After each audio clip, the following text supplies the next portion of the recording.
గారు ఉన్నారు. అదేవిధంగా అడ్వకేట్ శరత్ గారు కూడా ప్రస్తుతం లైవ్ లో సిద్ధంగా ఉన్నారు. శరత్ గారు నమస్కారం. చూస్తున్నాం ఇవాళ రెండు ఇన్సిడెంట్స్. ఒకటి ఇప్పుడు ఈ 2-3 రోజుల్లో దాదాపు 18 మంది రైతులు చనిపోయారు.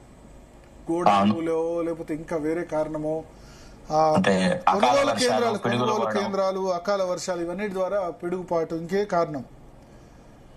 ఇంకోవైపు అక్కడ వరంగల్లో రైతు డిక్లరేషన్ బీఆర్ఎస్ పెట్టింది. ఇప్పుడు రైతు కమిషన్ ఒక రిపోర్ట్ ఇచ్చింది, పంట మార్పిడే శరణ్యం అని చెప్పి.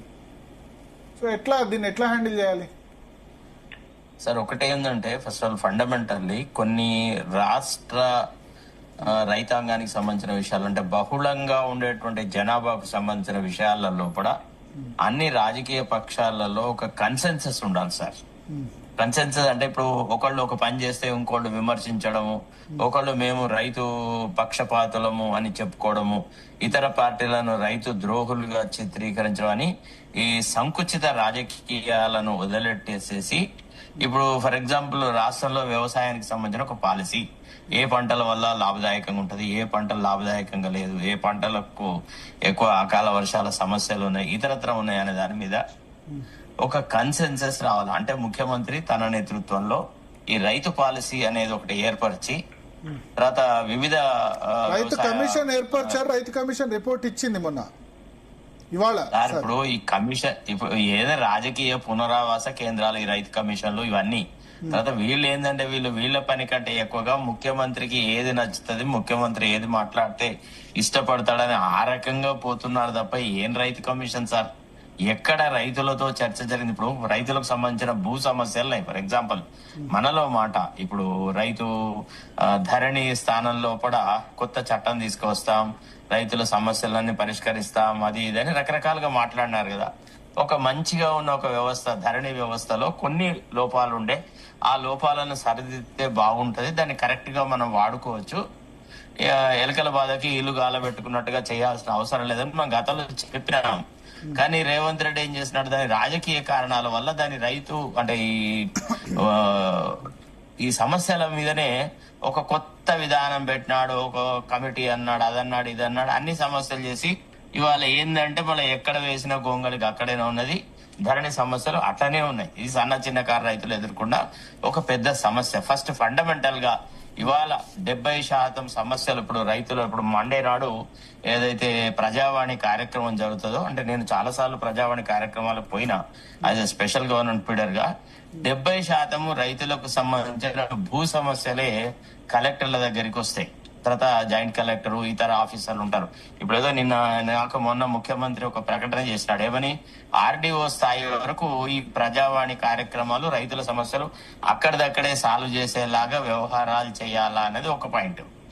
రెండోది సాగునీటి వ్యవహారాలలో తర్వాత ఇతరతరమైన అంశాలలో ఒక కన్సెన్సస్ ఉండాలి. ముఖ్యమంత్రి ఇప్పటి వరకు ప్రభుత్వం ఏర్పడినప్పటి నుంచి ఒక ప్రతిపక్షాలతో ఒక అఖిలపక్ష మీటింగ్ పెట్టి గానీ ఇగో రైతాంగానికి ఈ సమస్యలున్నాయి, దీనికి ఈ రకంగా సాల్వ్ చేయదలుచుకున్నాం, మీ సలహాలు ఏంది, మీ సంప్రదింపులు ఏంది అని పెడితే ఇప్పుడు ముఖ్యమంత్రి చేసిన ప్రతి కార్యక్రమాన్ని ప్రతిపక్షాలు తిట్టే అవకాశం లేదు.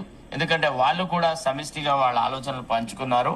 ఆ ఆలోచనల ప్రకారము ప్రభుత్వము రైతులకు సంబంధించిన కొన్ని కార్యక్రమాలు చేస్తుందన్న భావన ఏర్పడదు. That is why we have always believed in participative democracy.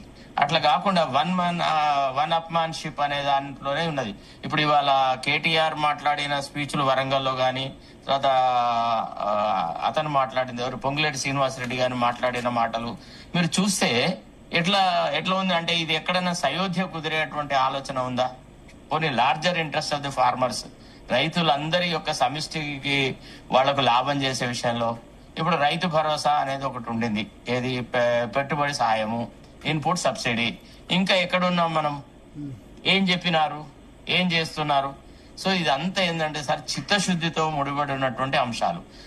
రెండోది ఏంటంటే సార్ గత 3 రోజుల నుంచి, ముఖ్యంగా 2 రోజుల నుంచి అయితే అకాల వర్షాలతో ఇప్పుడు మంచిర్యాల జిల్లా, ఆసిఫాబాదు, తర్వాత లక్షర్పేట ఈ ప్రాంతాల్లో పూర్తిగా భీభత్సం సృష్టించింది. తాడిపత్రులు లేవు, వరి ఒక్క విత్తు కొనలేదు సార్. ఇప్పుడు మా ప్రాంతం నుంచి రైతులు మాట్లాడుతున్న వ్యవహారాలు ఏంటంటే ఒక్క విత్తు ఇంతవరకు కొనలేదు. మరి ఏం చేస్తున్నట్టు? మార్కెట్ కమిటీల కాన్స్టిట్యూషన్ ఉందా? రాజకీయ పునరావాస కేంద్రాలు. ఇప్పుడు 2.5 సంవత్సరాల తర్వాత ఇవాళేవో కొన్ని కార్పొరేషన్లకు చైర్మన్లు అది ఇది అని చేశారు. ఇట్లా అంటే ప్రజాప్రతినిధులు యాక్టివ్ గా ప్రజలతో ముడిపడి ఉన్న వాళ్ళకి ఏ అవకాశాలు లేకుండా ఓన్లీ పైరవికారులతోనే ఈ రకమైన ఈ కార్పొరేషన్లు అవి పెట్టడం వల్ల కూడా ఈ రకంగా జరుగుతుంది. బేసికల్ గా ముఖ్యమంత్రికి ఒక అవగాహన ఉండాలి. ముఖ్యమంత్రి అసలు రాష్ట్ర సమస్యల మీద దృష్టి పెట్టే సందర్భమే సార్. అసలు రైతులు అంతా అల్లల్లాడుతుంటే పోయి మొన్న ఎలక్షన్లలో పార్టిసిపేట్ అన్నాడు. ఇప్పుడు పోయి ఢిల్లీలో కూర్చున్నాడు. అకాల వర్షాలు ఎవడు పట్టించుకున్నాడు చెప్పండి? ఓకే, మరి రైతు దానికి అగ్రికల్చర్ కి ఒక సలహాదారుని పెట్టుకున్నాడు. ఎవరు? పోచారం శ్రీనివాసరెడ్డిని. మరి ఆయన ఇచ్చిన సలహాలు ఏంది ఓకే, చెప్పండి. ఇప్పుడు ఎట్లుందంటే ఇవన్నీ పునరావాస కేంద్రాలు ఏకపక్ష నిర్ణయాలతో ఉంటే రైతులకు మేలు జరగదు. అందరూ కలిసి సమిష్టిగా గనక ఒక కన్సెన్సస్ చేసి this is going to be the policy. Rajaiah గారిని అడుగుదాం. రాజయ్య గారు,